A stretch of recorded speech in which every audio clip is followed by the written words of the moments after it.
তিন পার্বত্য জেলার মধ্যে খাগড়াছড়িকে সবচেয়ে বেশি সংঘাতপূর্ণ এলাকা হিসেবে চিহ্নিত করে আসছে আইনশৃঙ্খলা বাহিনী।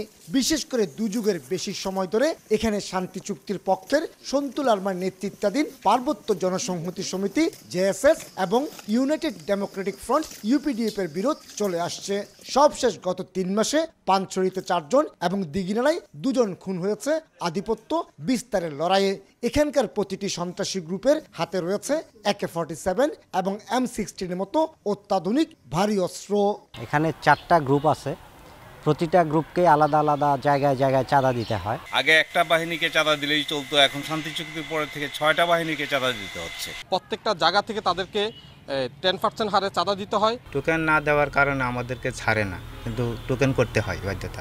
এক সময়ের শান্ত পাহাড়ি অঞ্চল এবং পর্যটকদের অবাধ বিচরণ ক্ষেত্র বান্দরবন জেলাতে চলছে আধিপত্যের লড়াই। এখানে জেএসএস ইউপিডিএফ এর পাশাপাশি রয়েছে জেএসএস এমএল লারমা, ইউপিডিএফ, গণতান্ত্রিক মক পার্টি এবং কুকিচিন ন্যাশনাল ফ্রন্ট কেএনএফ।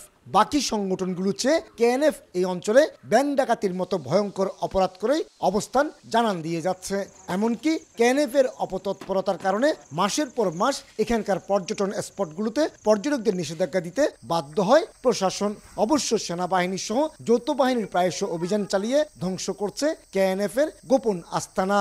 তারা আধিপত্য বিস্তারের লক্ষ্যে নিজেদের মধ্যে গুমখুন চালাচ্ছে এবং দেখা যাচ্ছে যে বান্দরবানের মতো শান্তিপূর্ণ এলাকাতেও তারা তাদের সন্ত্রাস, চাঁদাবাজি এগুলো চালিয়ে যাচ্ছে। শুধুমাত্র রাঙ্গামাটি পার্বত্য জেলাতেই গত 1 দশকে অন্তত 400 খুন হয়েছে আধিপত্য বিস্তারকে কেন্দ্র করে। তবে সাম্প্রতিক সময়ে রাঙ্গামাটি পার্বত্য জেলায় পাহাড়ি সংগঠনগুলোর মধ্যে সশস্ত্র লড়াইয়ের মাত্রা কিছুটা কমলেও বন্ধ নেই চাঁদাবাজি।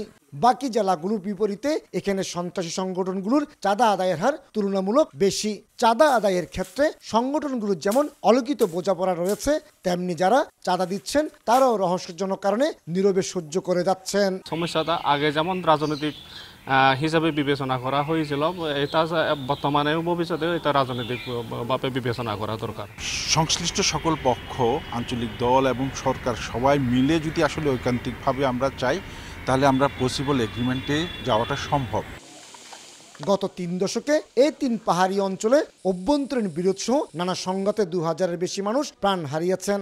আর কত মানুষ আহত হয়েছেন তার কোনো পরিসংখ্যান কারো কাছে নেই। কমল দে, সময় সংবাদ।